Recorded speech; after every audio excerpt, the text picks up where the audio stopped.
திருப்பாவை பாசுரம் 30.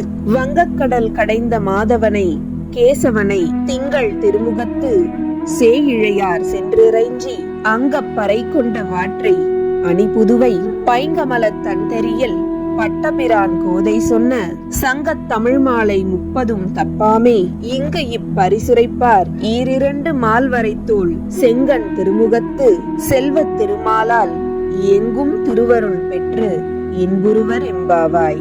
புவியினில் போய்பிற வாமையின் நாள் நாம் போக்குகின்றோம் அவமே இந்த பூமி சிவன் உய்ய கொள்கின்ற ஆறு என்ற நோக்கி திருப்பெருந்துறைவாய் திருமால் ஆம் அவன் விருப்ப எய்தவும் மலரவன் ஆசைப்படவும் நின் அலர்ந்தமை கருணையும் நீயும் அவனியில் புகுந்து எமை ஆட்கொள்ள வல்லாய் ஆரமுதே பள்ளி எழுந்தருளாயே.